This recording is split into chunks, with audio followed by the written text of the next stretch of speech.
Bueno, pues yo también quiero darle las gracias por aceptar nuestra invitación. Sé que es un momento en el que tienen muchísimo trabajo y es maravilloso poder escuchar un discurso como el que acaba de pronunciar usted, tan claro y de defensa de estos principios. Estamos muy agradecidos por ello. Su discurso ha sido un discurso muy inspirador. Y a lo largo de la próxima media hora, yo voy a ir presentando las preguntas de unos 100 estudiantes de la universidad. Me gustaría un poco volver a poner los pies en la tierra, porque ahora mismo estamos en una situación muy difícil, porque hemos vivido un fracaso político y usted es un ganador político, ¿no? Y está muy bien escuchar a una persona que tiene una política progresista y que ha podido ganar las elecciones, que ha sido capaz de sobrevivir al shock del COVID. Y creo que ahora mismo en el mundo occidental el único que lo ha conseguido también es Macron, y en todo el mundo Modi. O sea que es algo sin precedentes, pero oímos hablar de las crisis de la democracia y aquí está usted practicando la democracia. Puede venir aquí y hablar a los estadounidenses sobre algo tan básico, ¿no? Así que a mí me gustaría saber si tiene usted una teoría sobre pues cómo se puede hacer que esto funcione, ¿no? Porque vemos que hay gobiernos que caen, pero usted ha conseguido mantener el rumbo también con los gobiernos de coalición en España y no ha sido fácil. ¿Nos puede decir cuál es su método para lograrlo? ¿Cómo pueden ver las elecciones que tienen que hacer?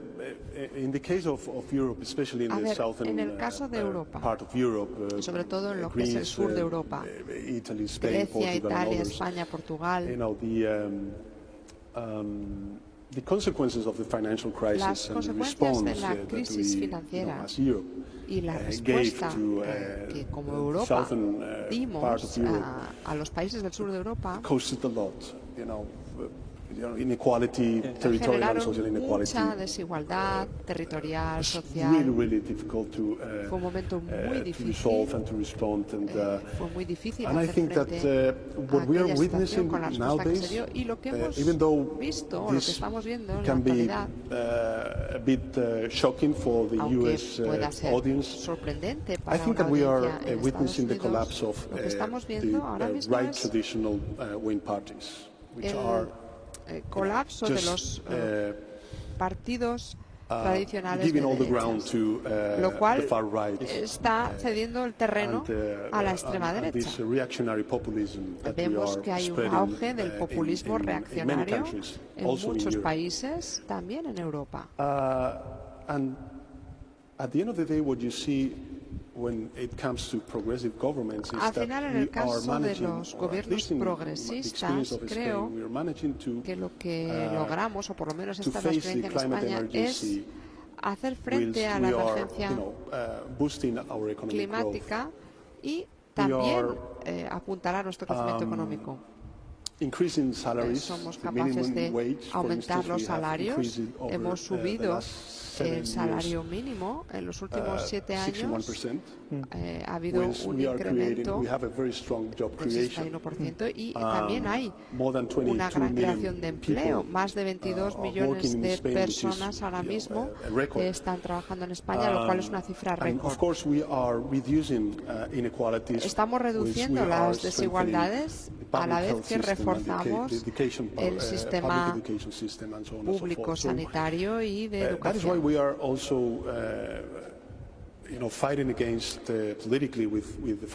Por eso intentamos combatir a la extrema derecha y a todo lo que representa, porque estamos demostrando que hay otra manera de hacer las cosas. O sea, que es como una situación en la que todo el mundo gana. Sí, eso es.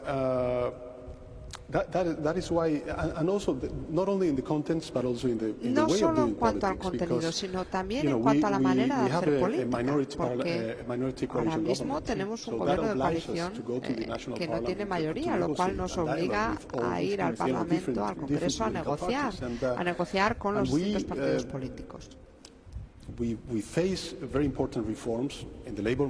Hemos afrontado reformas muy importantes en el mercado laboral, reformas de las pensiones, del sistema educativo, el sistema universitario, etcétera, y lo hemos hecho con paz social. Esa era precisamente la siguiente pregunta que iba a hacer, porque cuando el presidente Shipman ha dicho que formaba parte del PSOE desde el año 1993, pues usted sonreía, ¿no? Y es muy interesante porque ¿cuál es esa tradición socialista? ¿Qué implica para usted ahora mismo? Porque hay también una parte combativa, ¿no?, que a lo mejor no tiene que ver con esto de la paz social. En el caso de la política en Nueva York ahora mismo, a lo mejor a finales de año, bueno, ya habrán visto, a la gente le encanta esta ciudad, pero puede que tengamos a un alcalde que se identifica como demócrata socialista, y en esa campaña va a haber realmente una lucha tremenda, no va a ser algo muy claro. Bueno, a ver, yo no sé cuáles son las propuestas del candidato. Bueno, es que se basa en lo que es la democracia. El socialismo en Europa. Vamos a ver, en Europa, en España, cuando hablamos de salud pública, hablamos de un 6-7% del PIB. En Estados Unidos, con el sistema privado, gastan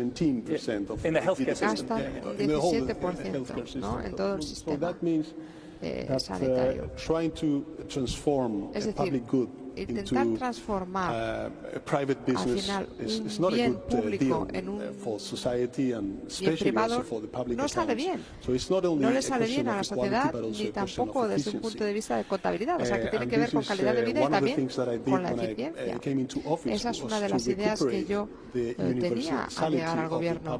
Había que recuperar la universalidad del sistema de salud público, ¿no?, algo con lo que había terminado el gobierno anterior, que era un gobierno conservador. Estoy intentando ahora mismo ser optimista, aunque la situación es muy compleja. Creo que las fuerzas progresistas al final encontrarán la manera de articular un programa político que traiga cambios para los jóvenes, para la clase media, para los trabajadores en Estados Unidos y en otros lugares del mundo. Y en este sentido creo que muchos de los ejemplos que podemos compartir desde España, con toda la humildad del mundo, y que podemos compartir con otros colegas y con ciudadanos de todo el mundo, creo que es muy valioso. Es algo que tenemos que hacer. Tenemos que ser capaces de mostrar que esta manera de proceder, de hacer las cosas con una perspectiva progresista, realmente redunda en interés de la clase media, de la clase trabajadora. A ver, volviendo a esta situación tan sombría, tal y como ha mencionado usted, a mí me gustaría preguntarle sobre su interpretación de cómo hemos llegado hasta aquí. ¿A usted hasta qué punto les sorprende la deriva de la política internacional, ¿no? Imaginen el caso de Emmanuel Macron en Francia. I don't mean this facetiously, but he likes history with a capital H, right? He's en el ready fondo for a él it. le He wants gusta to la make the historia big con political mayúscula, movement. ¿no? He's Él le pushing gusta hard, estar he ahí relishes it, transpositions en itself el as a ojo del power huracán, se actor. presenta He como wants to take up that realmente challenge, una right? potencia que And quiere listening hacer to frente a you, estos I desafíos, get the opposite y al impression escucharle a of usted somebody who me is da la sensación opuesta, ¿no? Alguien que está reafirmando una y otra vez ese deseo de estar en un mundo en el que no cuente el poder, sino un mundo en el que cuenten las reglas, un mundo en el que realmente volvamos a la época de los 90 del siglo pasado, ¿no? O que la Unión Europea era como un modelo para el resto del mundo. O sea que no sé cómo. Bueno, vamos a ver. Yo tengo mis convicciones, mis valores, mis principios, pero soy una persona muy pragmática también. Soy un político muy pragmático. En el caso de la política exterior, la política internacional, recuerdo las palabras de Joseph Nye, que creo que falleció este año, un estadounidense, que decía que en la política internacional hay como tres tableros. El primero es donde está el poder con Estados Unidos al frente.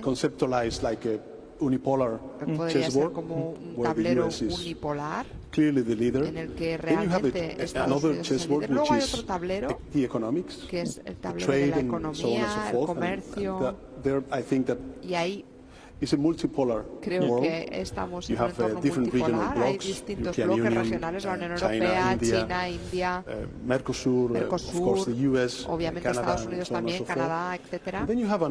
Y luego hay otro tablero que es el de los desafíos globales. Como por ejemplo el cambio climático, ¿no? Sí, cambio climático, migración, salud. Es que tenemos una memoria muy corta, porque ahora mismo estamos hablando de cooperación, pero es que hace 5 años sufrimos una pandemia global.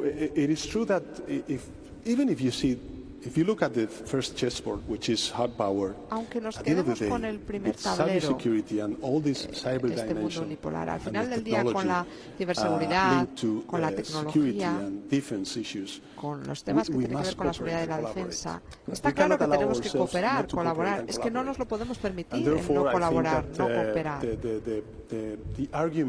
Con lo cual, este argumento de que tenemos que reformar el sistema multilateral, de que tenemos que ceñirnos a un mundo que se base en unas normas de las que nos hemos dotado y que nos han garantizado estabilidad durante muchas décadas, es algo fundamental. No se trata de dar una respuesta progresista a los desafíos globales o de defender mis convicciones, mis ideas, mis valores. Sí, eso está bien, pero al final de lo que se trata es de ser pragmático. Es algo que necesitamos. Por ejemplo, en el caso de España, no nos podemos permitir el no cooperar con el norte de África, con Marruecos, con Argelia, con Senegal, con Mauritania, con muchos países de la región del Sahel, si queremos realmente hacer frente y responder de manera eficaz al desafío de la migración. Queremos evitar la inmigración ilegal y para ello tenemos que colaborar con el norte de África. Por darles un ejemplo, en el caso de la emergencia climática o en el caso de la ciberseguridad, y con esto planteo el punto de que nosotros nos opusimos a la propuesta de dedicar el 5% del PIB a defensa, y fue un posicionamiento político que fue muy criticado por parte de algunos medios en Estados Unidos. Pero a mí me gustaría dejar bien claro que somos un socio fiable en la OTAN. Proporcionamos seguridad y las capacidades que la OTAN le pide a España. El tema aquí es que si queremos reforzar nuestra seguridad, la seguridad en Europa y en todo el mundo, obviamente tenemos que aumentar nuestro gasto público en defensa y seguridad, pero también tiene que haber cooperación. Tiene que haber ayuda oficial al desarrollo. Tenemos que reforzar el sistema multilateral. Tenemos que innovar para ver cómo podemos aumentar la ayuda financiera a otros países para que puedan responder a sus propios desafíos. Esto es lo que hicimos en Sevilla, en Andalucía, en julio de este año, donde auspiciamos esta cumbre tan importante. Y lleva usted además el pin de los Objetivos de Desarrollo Sostenible. Sí, sí. Al final no se trata de un enfoque ideológico únicamente, sino también de un enfoque pragmático para poder hacer frente a estos desafíos globales. La cuestión es que cada vez más vemos que la política internacional o global va reduciendo cada vez más el debate. Y ahora nos centramos únicamente en el comercio. Bueno, no solo en el comercio, ¿no? En los aranceles. Pero ¿qué pasa con el cambio climático? ¿Qué pasa con la salud global? ¿Qué pasa con la guerra, con la paz, por supuesto? ¿Qué pasa con la migración? ¿Qué pasa con todos estos temas que realmente importan a nuestros ciudadanos? Y obviamente el comercio también. Pero cuando hablamos de comercio, ya le puedo decir que España ha tenido un déficit comercial que sufrimos en el caso de Estados Unidos y también sufrimos por los aranceles. Otro tema que queremos plantear y que ha planteado los alumnos y que ha destacado usted en su discurso es el de la situación en el Oriente Próximo. Me ha sorprendido mucho su enfoque, porque ahora mismo buscamos una brújula para ver qué rumbo seguir. Es que hay muchas emociones que nos llevan por distintos derroteros, simpatía, horror, terror, y usted lo que está haciendo es pedir que seamos coherentes. ¿No? Si Rusia ataca a Ucrania, ¿por qué no hacemos lo mismo en el caso de Gaza? Porque hay una semejanza en la situación. Sí, hay una similitud. Eso es algo innegable. Hay gente que está muriendo y hay un impulso a pedir que pues eso pare. Es algo muy potente ese impulso, ¿no? Que nos lleva a pedir que la situación pare, ¿no? Pero el estratega, el que ve los tres tableros, tiene que plantearse qué es lo que viene después. Esos son muchos de los comentarios que hemos recibido por parte de los alumnos. Hay una diferencia muy clara también entre las dos situaciones. Hay similitudes, pero hay una diferencia. Es que ahora mismo, si para la guerra entre Rusia y Ucrania, hay una solución de dos estados. A lo mejor no es satisfactorio para los ucranios y a lo mejor los rusos quieren algo más, pero hay una situación de dos estados. Y al final hemos sido capaces de consolidar esta solución de dos estados, ¿no? Sí, es que los dos estados existían antes de la guerra. Al final, el problema con la situación en el Oriente Próximo es que eso no es así. No es la situación de partida.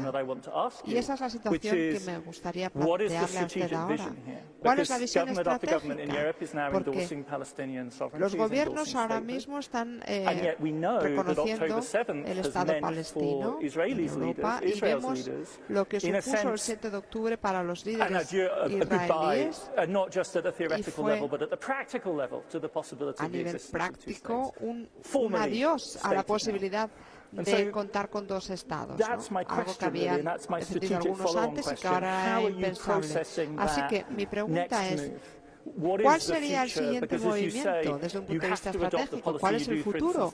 Porque dicen hay que adoptar una política como la del norte de África en España porque España necesita eso. Pero ¿qué pasa después de un alto el fuego, después de parar las armas? Hay una pregunta que tendríamos que afrontar, ¿no? Es responsable hacerlo. Bueno, ¿Israel es hoy un lugar más seguro que hace 2 años? Yo creo que no. Está más aislado, vive más en seguridad. Desgraciadamente nosotros en España vivimos una situación con terrorismo durante 40 años. Y además también sufrimos unos atentados yihadistas en Madrid, en nuestra capital, atentados terribles, o sea que ya sabemos lo que es el terrorismo, ¿no? ¿Cómo se acaba con el terrorismo? Bueno, pues hay que combinar varias políticas. En primer lugar está, claro, el tema de la seguridad, la lucha contra el terrorismo, no guerra, sino lucha contra el terrorismo. En este caso no estamos hablando de guerra. Y ese es el error, o sea que está la lucha contra el terrorismo, porque hay una combinación de respuesta de seguridad, respuesta de justicia y respuesta política. ¿Esto qué quiere decir? En el ámbito internacional, diplomacia. Israel is responding with está respondiendo desde el punto de vista de la seguridad, pero le faltan los otros dos elementos, las otras dos categorías. No hay justicia. when it comes to the response. No hay justicia en cuanto a la respuesta que se está dando. A clear lack Y tampoco hay diplomacia política. And I think it's important that from the international community we give this response que seamos capaces to provide Palestinians de plantear esta respuesta para que los palestinos tengan un horizonte político de cara al futuro. ¿Y eso qué quiere decir? Pues una solución de dos estados. Aquellos que no están de acuerdo con esta opción, ¿qué alternativa tienen? ¿Cuál es la alternativa? Bueno, ya la han planteado. Exactamente, sí, pero es que esto es algo que no podemos concebir, es algo que no podemos aceptar. And I think that we need to be consistent when it comes to the Western countries. En el caso de los países occidentales, la coherencia es fundamental para nosotros. My interpretation is that when it comes to the global south, cuando hablamos del sur global, clear question on if we are committing a double standards when it comes to Ukraine and asking the global south to help us and to understand what is our political posture nuestro posicionamiento en el caso de Ucrania frente a Rusia y a favor de Ucrania. Y luego ven lo que estamos permitiendo que suceda en Oriente Próximo, es que esto So that is why I think that in the interest of the Middle East, not only the Arab countries, but also Israel, in the interest of Europe, which of course has a geopolitical interest in the Middle East and the world, I think that we need to provide answers, clear political answers, not to the present, but also to the future of the Palestinian citizens, which means, in my opinion, the creation y en mi opinión, esta respuesta tiene que ser la creación de un Estado palestino. Cuando hablamos con los líderes árabes, todos están de acuerdo que, obviamente, tenemos que garantizar seguridad al pueblo de Israel, al Estado de Israel. Esto es algo que está ya acordado. La cuestión es que, desgraciadamente, ahora mismo en Israel hay un liderazgo que está utilizando esta guerra como una excusa para hacer algo que no es aceptable, que es destruir Gaza, ocupar también Cisjordania y crear un gran Israel sin presencia palestina. A ver, nos quedan 9 minutos y hay dos cuestiones que a mí me gustaría plantear, una más seria y otra un poquito más ligera. ¿No? La primera cuestión es la otra cuestión geopolítica ahora mismo, que es China. Ahora mismo está el tema de Rusia en el próximo, sí, pero hay una serie de preguntas que surgen sobre esta respuesta progresista para China. Y a mí me parece que también es crucial para nuestra generación, precisamente por la potencia de la economía china, ¿no? y de su tecnología.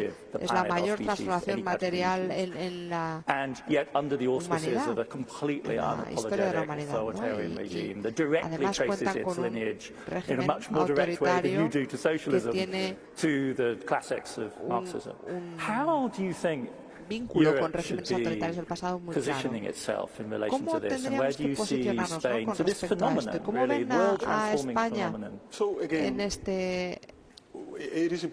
relación, en este caso? A ver, es importante pensar que los desafíos globales a los que nos enfrentamos, tecnología, inteligencia artificial, sus consecuencias para los derechos humanos, los mercados laborales y demás, cambio climático, salud global, está claro que tenemos que cooperar.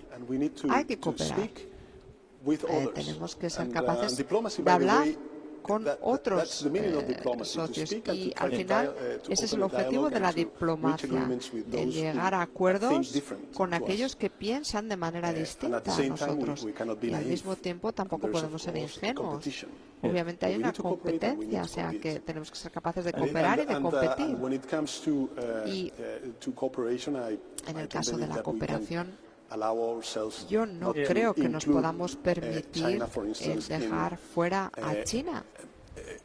En cuanto a una gobernanza mínima de la inteligencia artificial en el presente y en el futuro, lo cual me lleva a algo que va a pasar esta semana en Nueva York en la Asamblea General. Las Naciones Unidas van a lanzar de manera similar a la COP del cambio climático algo parecido a la inteligencia artificial, lo cual va a establecer los cimientos de una futura gobernanza de la inteligencia artificial a nivel multilateral.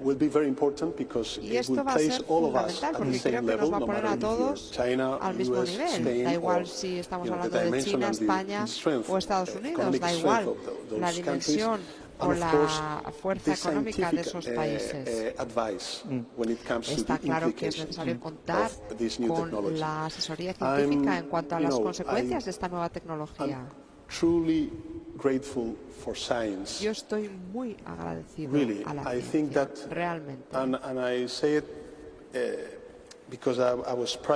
Y lo digo porque fui presidente del gobierno en España en la época de la pandemia. Sufrimos muchísimo. Muchos ciudadanos españoles fallecieron por culpa del COVID-19. Y la ciencia nos trajo la respuesta, la solución. Así que volviendo al cambio climático o a la inteligencia artificial, es muy importante que desde la perspectiva política contemos con el apoyo de los expertos, de los científicos. Esto es lo que estamos haciendo en España. En el gobierno lo que hemos hecho es generar una estructura dentro de cada departamento ministerial para que haya grupos de asesoría científica, grupos de expertos, para que nos puedan aportar esa visión, para que todas nuestras políticas puedan contar con esa visión antes de tomar decisiones. Y esto es algo que se estaba perdiendo y creo que es fundamental hoy en día en política, el ser capaces de ver cómo podemos incluir a la comunidad científica, cómo podemos contar con la asesoría de los expertos cuando vayamos a tomar una decisión u otra. Sí, claro, porque al final esto es realmente una situación en la que todo el mundo gana. Sí, claro. Creo que la política brinda la oportunidad de saber de muchas cosas, pero solo en un ámbito superficial, ¿no? Obviamente uno puede tener la curiosidad intelectual para ahondar un poquito más en un tema o en otro, pero al final es importante contar con la contribución de los expertos. En el caso de China, bueno, en el año 2019 se estableció un marco de cooperación en la Unión Europea y hay la tercera categoría, que es, bueno, pues esta rivalidad sistémica. Bueno, claro, sí. Es que somos democracias y es importante que las democracias sean capaces de responder a los problemas de la ciudadanía. Por eso es importante, volviendo a una de sus primeras preguntas, es importante que seamos capaces de distribuir los beneficios del crecimiento económico. Eso es algo que puede lograr la revolución tecnológica, la revolución de la inteligencia artificial. O sea que tiene que haber un enfoque progresista para hacer frente a estos desafíos. Y es fundamental para todos nosotros. Es que